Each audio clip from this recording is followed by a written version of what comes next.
Assalamualaikum warahmatullahi wabarakatuh. Perkenalkan, nama saya Dian Munawwaroh, peserta PPG dalam jabatan Unima kategori 1 gelombang 2 tahun 2022. Pada kesempatan ini saya akan mewawancarai yaitu guru rekan kerja yaitu Ibu Reni Suryani untuk dipersilahkan memperkenalkan diri.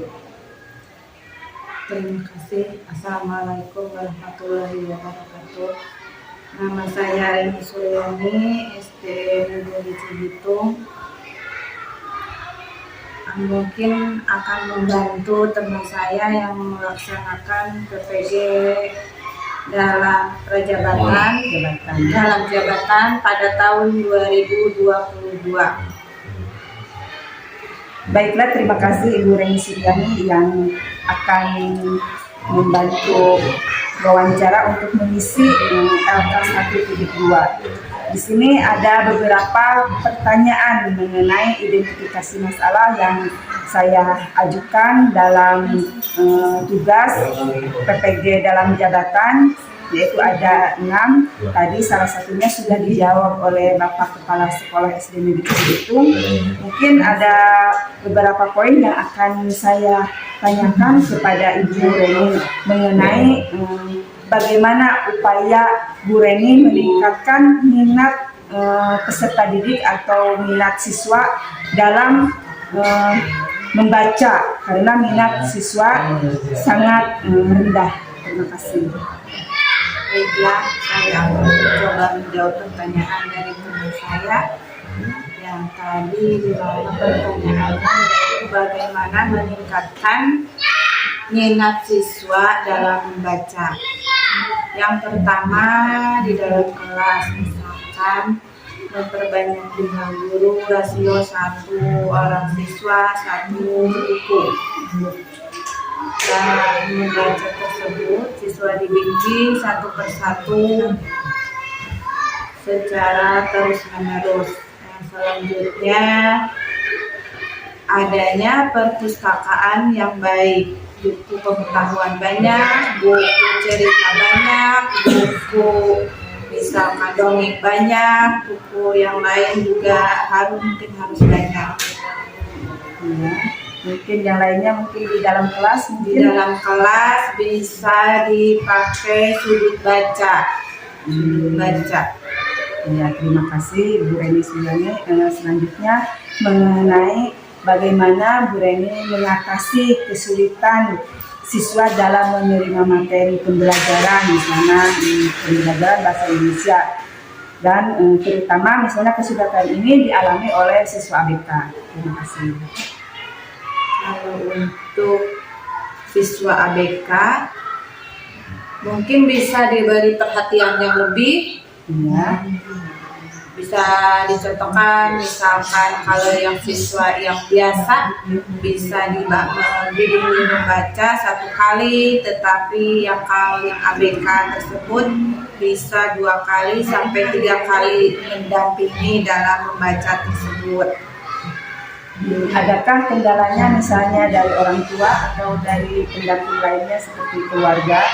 Orang tua pasti itu dalam membaca tersebut, karena kalau di sekolah waktunya sebentar, yang paling berperan itu orang tua di rumah.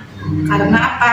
Di rumah itu bisa lama belajarnya, terus bisa lebih cepat. Dan juga mungkin orang tua yang lebih memahami karakteristik siswa tersebut, ya. Terima kasih Bu Ani. Mungkin ada satu lagi pertanyaan karena tadi sudah diwakili oleh Bapak Kepala Sekolah.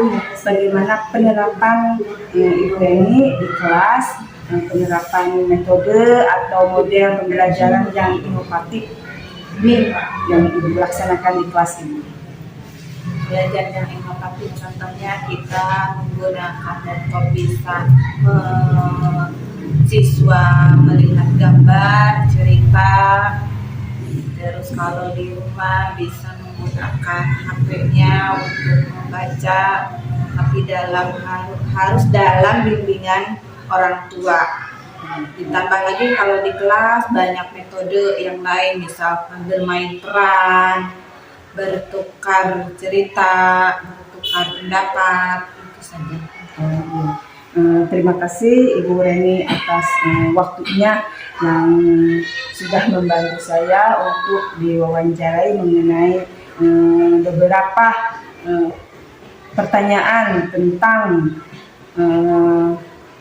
mengisi atau tagihan LK 1.2, yaitu ada beberapa identifikasi masalah yang saya ajukan, yaitu tentang bagaimana upaya dalam meningkatkan mutu pembelajaran, bagaimana upaya meningkatkan minat membaca pada peserta didik, dan bagaimana mengatasi kesulitan siswa dalam menerima materi pembelajaran. Bagaimana menerapkan metode atau model pembelajaran yang inovatif yang Bapak atau yang Ibu terapkan di kelas, bagaimana penggunaan pembelajaran hot dalam pemberian soal atau pemberian materi pada pembelajaran di kelas, dan bagaimana upaya Bapak dan Ibu memaksimalkan pemanfaatan teknologi TIK di dalam kegiatan pembelajaran. Terima kasih Ibu Reni atas waktunya, dan mudah-mudahan PPG dalam jabatan Unima Kata 1 gelombang 2 tahun 2022 ini berjalan dengan lancar. Terima kasih. Bila terkuat saya. Wassalamualaikum warahmatullahi wabarakatuh.